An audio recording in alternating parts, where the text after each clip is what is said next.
मुझे assignment submit करवानी, Y आई है। तो हम अपने लेक्चर की तरफ चलते हैं। एक्सरसाइज 1.4।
अब आज हम जो टॉपिक पढ़ेंगे वो है पावर्स और रूट से रिलेटेड।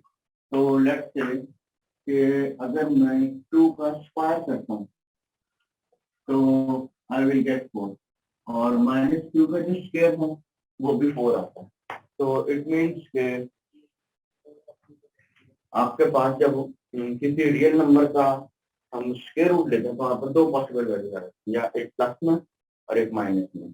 सिमिलरली लेट्स से मैं कहता हूँ x³ = 1, तो जब आप इसकी वैल्यू फाइंड करेंगे तो एक वैल्यू आपके पास 1 आ जाएगी और 2 वैल्यूज और आएंगी।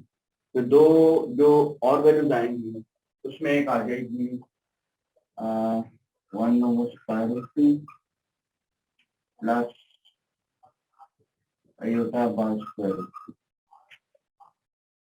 और similarly we can get minus -1.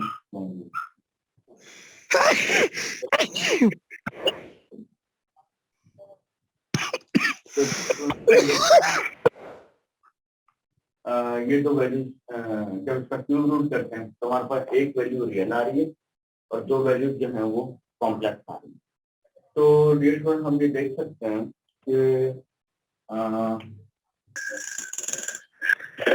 इसका मतलब ये हुआ कि हम जब भी किसी complex number nth root find करते हैं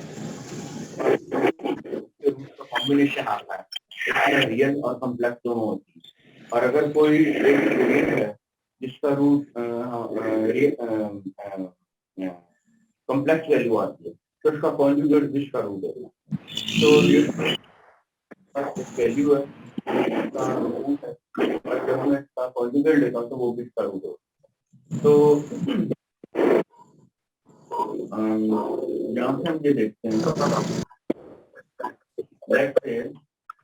कि a complex number and omega be also complex number such that omega की power n is equal to 3। ठीक है, तो जब हम ये रूट फाइंड कर रहे हैं इसकी अगर मैं पोलर फॉर्म लिखता हूँ तो I can write it r cos theta plus i sin theta, और इसको मैं लिख सकता हूँ लेफ्ट से इसको आप ओमेगा कह दीजिए, क्योंकि नॉर्मली ओमेगा को कॉम्प्लेक्स शो करते हैं और रो जो है वो, तो हम इसको लिख लेते हैं rho cos phi sin phi whole power n। तो डियर स्टूडेंट हमारे पास इसको जब सॉल्व करें with the help of De Moivre तो इसके जो उसका रेडियस है उसकी पावर, और with the help of De Moivre n phi plus sine n phi, और डियर स्टूडेंट यहाँ से हमारे पास आ जाएगा r cos थीटा और साइन थीटा। तो आप ये देखिए अगर इन्हें कंपेयर करें तो we will get r rho is R raise to power 1/n और अगर इनके एंगल्स को कंपेयर करें तो n phi is equal to theta और इन जनरल अगर मैं इसको लिखता हूँ तो मैं इसको लिख सकता हूँ theta 2k pi where k be any integer can be 0 can be plus minus 1 can be plus minus 2 and so on क्योंकि 0 लूंगा तो वो थीटा पर ही आ जाएगा और जब प्लस माइनस 1 लेता हूँ या प्लस माइनस लेफ्ट से अगर प्लस वैल्यू लेता हूँ तो वो एंटी क्लॉकवाइज मूवमेंट देगा 2 पाई के मल्टीपल यानी कि पूरे सर्कल के मल्टीपल कि आप कितनी वाइंडिंग ले रहे हैं या तो क्लॉकवाइज एंटी क्लॉकवाइज आ जाएगी या क्लॉकवाइज आ जाएगी। तो ये स्टूडेंट यहाँ से फाई को हम ऑब्टेन कर सकते हैं तो फाई है theta plus 2k pi by n और यहाँ पर एक बात हमें और भी लिखनी चाहिए थी कि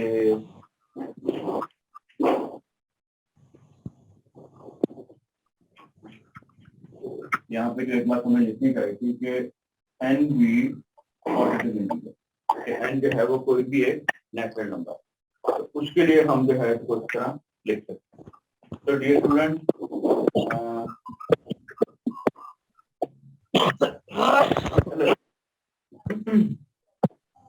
तो डियर स्टूडेंट यहाँ से हम लिख सकते हैं कि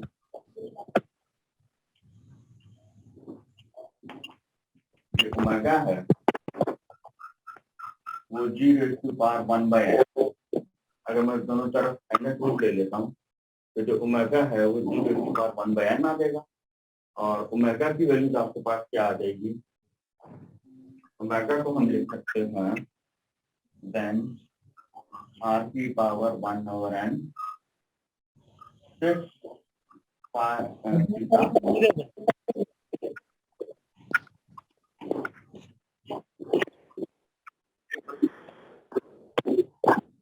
अच्छा डिटेल्स में सबका माइक ऑफ कर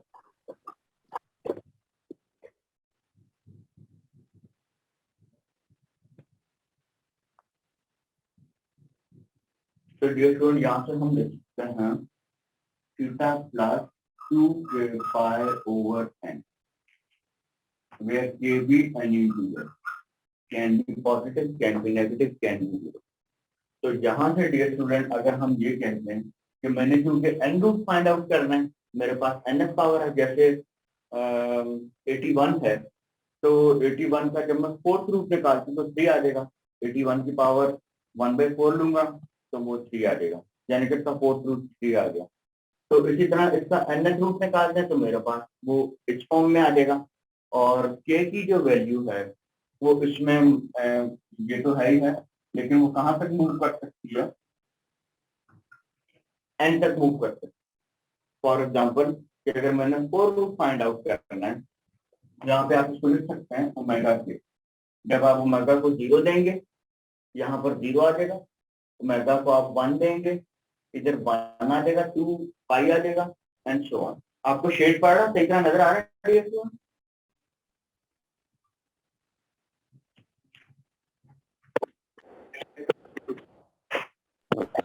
गुजारा है गुजारा मैं ऐसे लाइट ऑन करता हूँ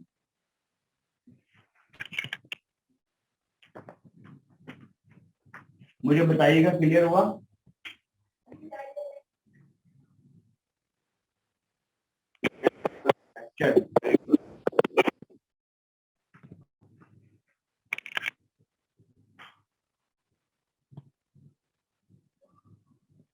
अच्छा तो डियर स्टूडेंट जो हम बात कर रहे थे यस के को आप 0 ले लीजिए इधर थीटा बाई n आ जाएगा के को जब हम 0 करते हैं के को आप 1 ले लीजिए इधर 2 pi theta plus 2 pi by n आ जाएगा और इस तरह ये सारी वैल्यू तो डियर स्टूडेंट ये जो के की वैल्यूज हैं मैंने दरअसल इसको n वैल्यूज देनी क्योंकि मैंने n रूट इसका फाइंड करना है कि किन किन की पावर में n लूं तो मेरे पास वो नंबर आ जाए जैसे अयोटा है ना अयोटा की पावर 4 लेता हूँ तो लेट्स से मैं आपको एक एग्जांपल देता हूँ इसको सॉल्व करने के लिए और ट्रिवियल है ताकि इजीली समझ आ जाए। तो आयोटा की पावर में G4 is equal to iota लेता हूं। तो डियर स्टूडेंट आप ये देखिए कि जब मैंने G फाइंड करना मैं करता हूँ आयोटा की पावर 1/4। तो G का जो आंसर है वो 1 भी आ सकता है, -1 भी आ सकता है, आयोटा भी आ सकता है और माइनस आयोटा भी आ सकता है। इसमें 1 की पावर 4 लीजिए, you will sorry 1, I am sorry, is 1। Student इसकी 1 की पावर 4 लीजिए, यू विल गेट 1, -1 की पावर 4 लीजिए, यू विल गेट 1। आयोटा की पावर 4 लीजिए तो आयोटा स्क्वायर इज -1 और -1 1 आ जाएगा, और सिमिलरली माइनस आयोटा की पावर भी 4 लूंगा तो मेरे पास वो 1 आ जाएगा। तो इसका मतलब ये हुआ कि ये जो मेरे पास बेसिकली जो मैंने इसके रूट फाइंड आउट किए हैं, ये जो 4 रूट फाइंड आउट किए हैं, फोकस ये होता है कि जब इसकी पावर n ले ली जाए तो वही वैल्यू आ जाए, ठीक है ना। तो आप k की वैल्यू पॉजिटिव भी ले सकते हैं उसके लिए, और k की वैल्यू नेगेटिव भी ले सकते हैं, क्योंकि आपका टारगेट बेसिकली k की वैल्यू पे नहीं है, आपका टारगेट इस चीज पर होता है कि हम उसकी क्या पावर लें कि वापस वही नंबर आए, ठीक है। अच्छा डियर स्टूडेंट, लास्ट टाइम हम लोगों ने एक चीज पढ़ी थी कि जो है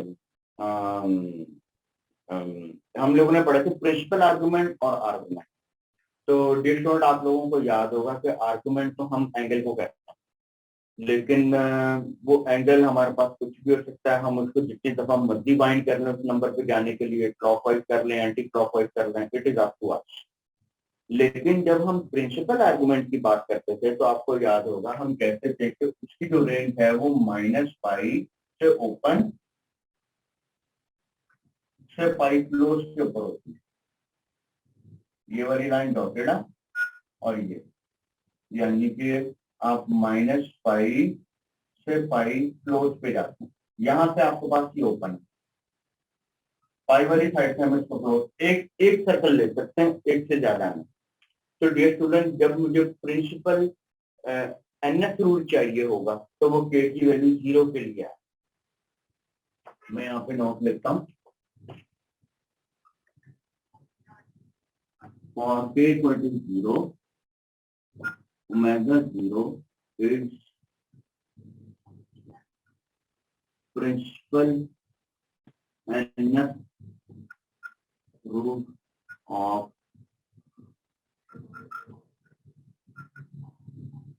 complex number। बात क्लियर है? क्योंकि अगर मैं 1 दे देता हूं तो वो एक सर्कल ले लेगा, -1 दे दूंगा तब भी वो एक सर्कल ले लेगा, लेकिन डियर स्टूडेंट जब मैं इसको 0 दूंगा तो वो सर्कल नहीं ले सकता, सर्कल मूव नहीं करेगा, जो उसकी एग्जैक्ट वैल्यू आ रही है, जो उसकी बेसिक वैल्यू आ रही है वो उसके ऊपर ही स्टैंड करता है। तो जब वो अपनी बेसिक वैल्यू पर स्टैंड करेगा तो इसका मतलब ये होगा कि उसने जो है वो इस बैरियर को क्रॉस नहीं किया, ये जो हमारा राइट साइड है उसने इसको क्रॉस नहीं किया। तो जब वो इसको क्रॉस नहीं करता तो it means we are on the principal argument.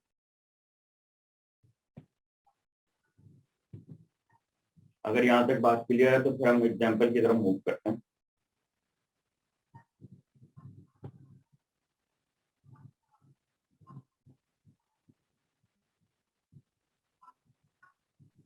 Sir ये सिस क्या होगा जब ओमेगा के? सॉरी बेटा आपकी आवाज समझ नहीं आई। सर ये ओमेगा के में राइट साइड पे r पावर 1/n CIS, ये कॉस का इसके नीचे से। बेटा हाँ बेटा हमने ना बेसिकली जो आज टॉपिक पढ़ रहे हैं वो है पावर्स और रूट से। तो अगर उसकी पावर दी हुई है बेसिकली एक इक्वेशन बन जाएगी ना मेरे पास, कॉम्प्लेक्स इक्वेशन होगी omega n minus b equal to 0। तो डियर स्टूडेंट ये तो मेरी इक्वेशन आ रही है, मैंने इसको सॉल्व करना। तो जिस तरह मैंने आपको ये एग्जांपल दी थी कि जब हम इसको सॉल्व करेंगे तो क्या आ जाएगा, x 1 की पावर 1/3 सॉल्व करूंगा तो ये 3 रूट्स आ जाएंगे। तो जब मैं इसको सॉल्व करना चाहता हूँ तो इसकी पावर 1/n आ जाएगी, और रो क्या आ रहा है, r की पावर 1/n, और इसका एंगल क्या आ रहा है, फाई क्या आ रहा है, थीटा प्लस 2 के पाई ओवर n। तो जो ओमेगा था वो था मेरे पास वो 6.5, ये मेरे पास ओमेगा की वैल्यू, और ओमेगा इसके बराबर की, और रो की वैल्यू क्या है 1/n, यहाँ पे 1/n पुट कर दीजिए, 6 की जगह 6 आ गया, थीटा की जगह क्या आ जाएगा, नेचुरल पाई की जगह सॉरी क्या आ जाएगा, पाई की जगह आ जाएगा थीटा प्लस 2 के पाई/n, तो वो आपने लिख दिया।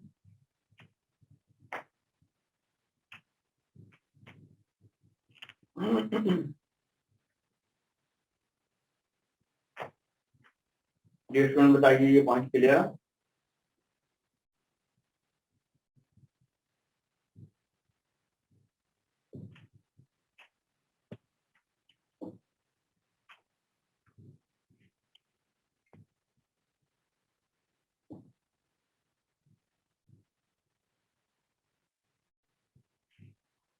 जी प्लीज।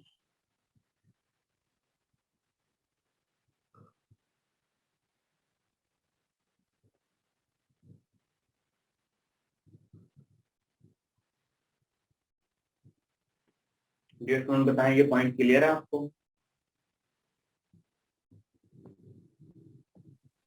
Yes sir. आगे चलते हैं, फिर एग्जाम्पल की तरफ चलते हैं।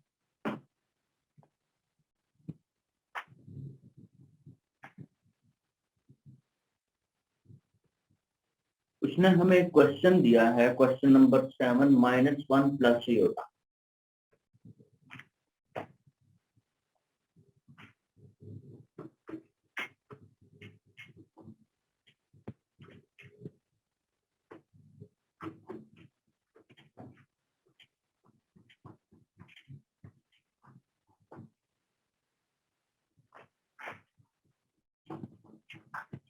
डियर स्टूडेंट, कोरोना के हालात सुनने में आ रहा है तो दोबारा खराब हो रहे हैं,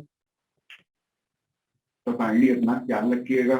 जिस पर्पज के लिए यूनिवर्सिटी ने यूनिवर्सिटी को ऑनलाइन किया,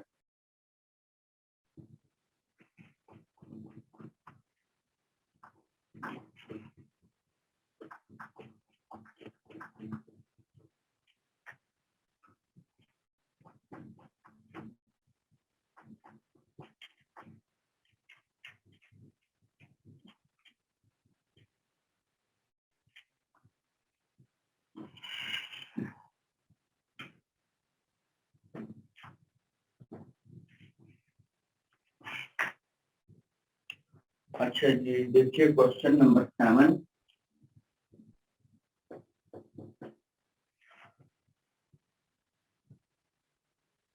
-1 प्लस होगा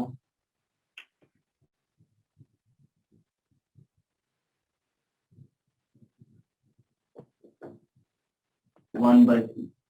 अच्छा डियर स्टूडेंट, लेट्स से जैसा कि हमें पता है कि बाइनोमियल टर्म्स को हम ओपन करते हैं, तो अगर n पावर है तो उसकी n+1 टर्म्स आएंगे, मीन्स कि अगर 0 पावर है तो 1 टर्म आएगी, 1 पावर है तो 2 टर्म्स आ जाएंगी अगर बाइनोमियल है तो। सिमिलरली यहाँ पे ऊपर 3 पावर है, अगर मैं बाइनोमियल से इसको स्पेंड करता हूँ तो मेरे पास 4 टर्म्स आ जाएंगे।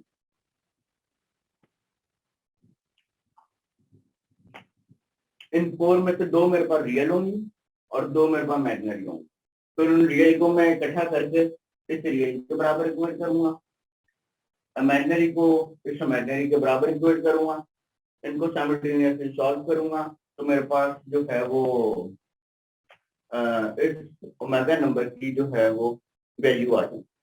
तो एक तो वो है प्रोसेस, और दूसरा ये जो हमने पढ़ा, तो हम यहाँ से देख सकते हैं कि जो R है हमारे पास वो है -1 प्लस आयोटा का एब्सोल्यूट, रिड्यूस वो आ जाएगा 1+1 2 स्क्वायर रूट R, और जब हम इसका एंगल फाइंड करते हैं तो वो आ जाएगा टेंजेंट इनवर्स y/x, तो टेंजेंट इनवर्स y/x क्या है, टेंजेंट इनवर्स -1,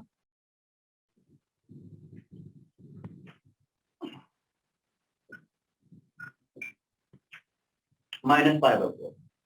तो डियर स्टूडेंट अगर हम इसकी वैल्यूज को देखते हैं तो वो हमारे पास आती है -1 प्लस होता है सेकंड क्वाड्रेंट में आ, ठीक है, तो हम इसको लिख सकते हैं पाई -5/4 मीन्स के 3 पाई/4। बताइए, हैप्पी विद इट?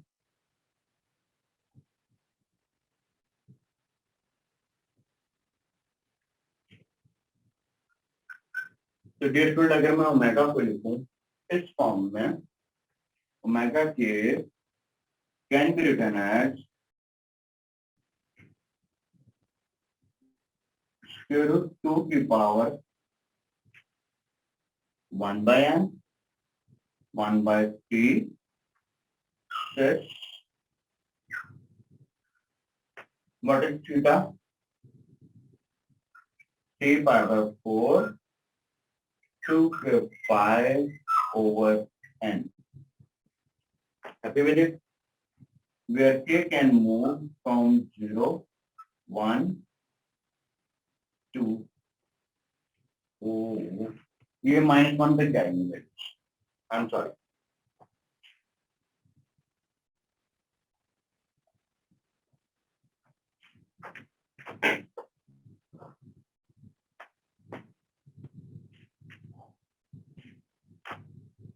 देखो ये क्लियर है यहाँ पर?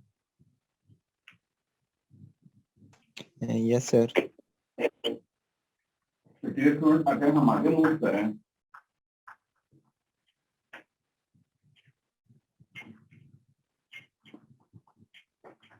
ये हमने इसके रूट का जनरल फार्मूला है।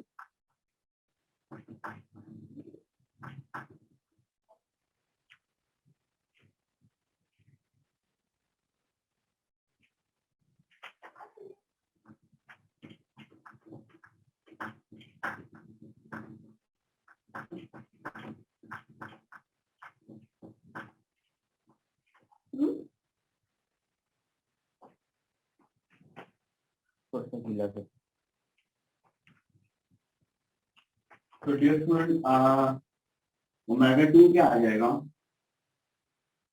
2 की power 1/6 6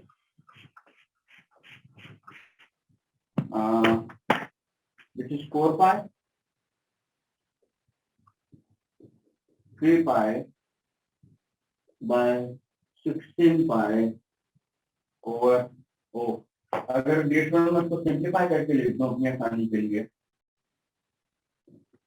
I will get 3 pi raised to pi by 4 है। तो n is 3, तो यहाँ पे मैं 12 लिख सकता हूँ।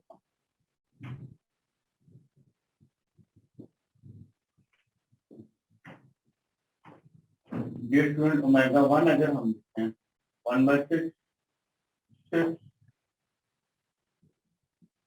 3 pi 8 pi by 12 और ओमेगा 0 की वैल्यू आ जाएगी 6 3 pi by 12। तो जो मेरी प्रिंसिपल वैल्यू है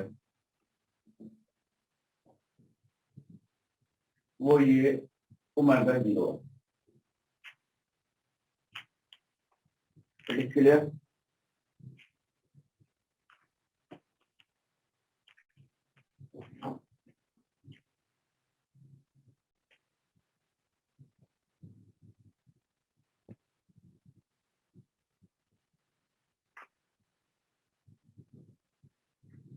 बताइए बच्चे। Yes, clear sir. है आपको? तो डियर स्टूडेंट, चैप्टर नंबर 1 हमारा यहाँ पर फिनिश होता है और चैप्टर नंबर 1 के बाद नेक्स्ट हम लोग जो है, अब आप मुझे ये बताइए कि आप मुझे प्रॉब्लम सेशन कब देंगे? इस एक्सरसाइज 1.4 के आपने क्वेश्चंस करने हैं।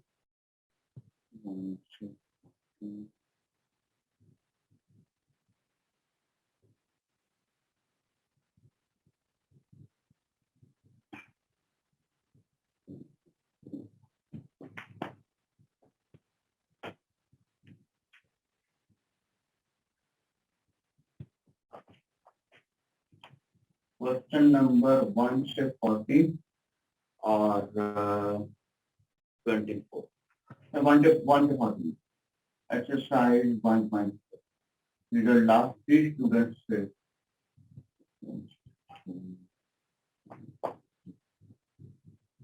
81 से onward, I think so 84 या 85 तक जो स्टूडेंट्स हैं जिनका रजिस्ट्रेशन नंबर ये है, वो लोग ये A1 से लेके 14 तक क्वेश्चन सॉल्व करें। तो डियर स्टूडेंट, ये आप लोग मुझे जो है नेक्स्ट फ्राइडे तक, नेक्स्ट सैटरडे तक आप लोगों ने मुझे ईमेल करनी है। और अगर इससे पहले आप लोग प्रॉब्लम सेशन रखवाना चाहते हैं सारी एक्सरसाइजेस का, तो काइंडली आप मुझे बता दीजिएगा, हम उस दिन प्रॉब्लम सेशन अरेंज करें।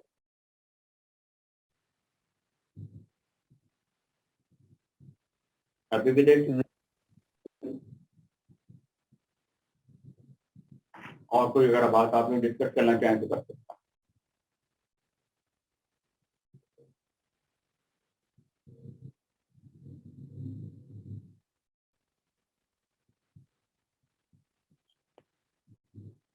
वरना आगे चलें।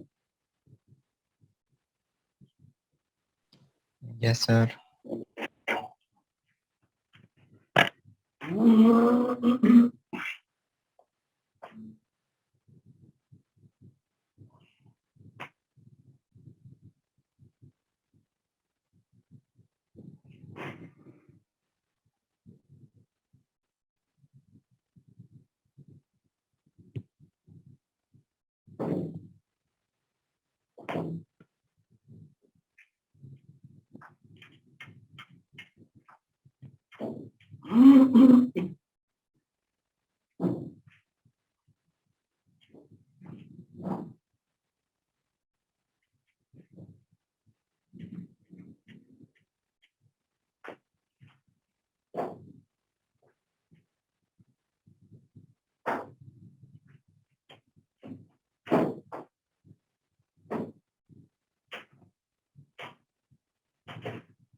ये स्टूडेंट नेक्स्ट हमारा जो है,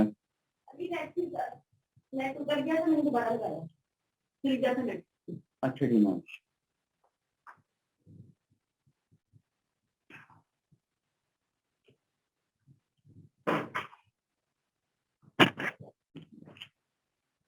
ये स्टूडेंट नेक्स्ट टॉपिक है हमारा एक्सरसाइज 1.5 से रिलेटेड, जिसमें हम पढ़ेंगे set of points in the complex number. Let's say कि अगर हम बात करते हैं कि ऐसे सेट है जो उन तमाम कॉम्प्लेक्स नंबर्स को बिलोंग करता है, सच दैट कि इनका जो एब्सोल्यूट है वो लेस देन 1, मींस के आपके पास ये कॉम्प्लेक्स प्लेन है और जो है वो इसको आप लिख सकते हैं b minus 0 absolute less than 1, means के इसका सेंटर 0 पे आ रहा है और जो रेडियस है वो 1 से लेस है।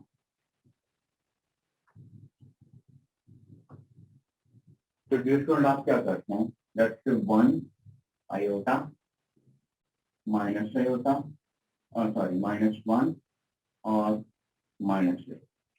तो क्योंकि इसके अंदर 1 जो है वो इंक्लूड नहीं है, तो मीन्स के आप जो है वो अपनी 1 रेडियस की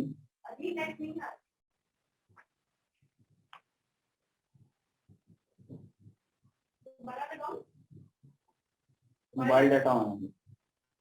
तो डिस्काउंट आप क्या करते हैं कि इस बाउंड्री से अंदर जितने भी कॉम्प्लेक्स नंबर हैं, यानी कि यूनिट ओपन डेस्क का आपके पास, ठीक है, और अगर आप इसको इंक्लूड करते हैं तो आपके पास बाउंड्री जो है वो इन्वॉल्व हो। और अगर हम ये कहते हैं कि मेरे पास कॉम्प्लेक्स नंबर है such that x प्लस छोटा y प्रोवाइडेड x जो है वो greater than is equal to 1, इसका मतलब ये हुआ कि मैंने ये कॉम्प्लेक्स प्लेन ली है और x is equal to 1 this value, तो x is equal to 1 इसमें इन्वॉल्व है, तो वो ये लाइन आ गई। और y जो कम्प्लेक्स नंबर है, it can assume every possible value from negative to positive infinity. So dear student, y की वैल्यू upward और downward have full right to move, लेकिन जो वैल्यू है हमारे पास x की वो just positive 1 से above. So dear student, this means that I am talking about the right half plane. वो सारे के सारे कॉम्प्लेक्स नंबर जो x इक्वल टू 1 से अबव हैं, x इक्वल टू 1 और अबव हैं, वो पूरी की पूरी हाफ प्लेन है। सिमिलरली अगर मैं आपको ये कह देता हूँ कि सच दैट कि क्या कंडीशन है y इज ग्रेटर देन 2, तो इट मीन्स के आपने इसको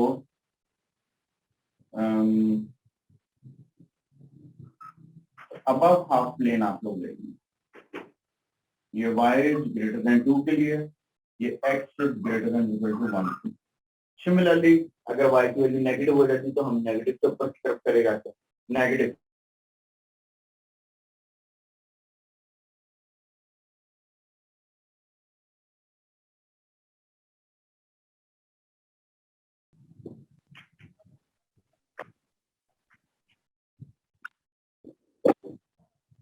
तो डियर स्टूडेंट, उसी को मद्देनजर रखते हुए अगर तो g एब्सोल्यूट लेस देन 1 है,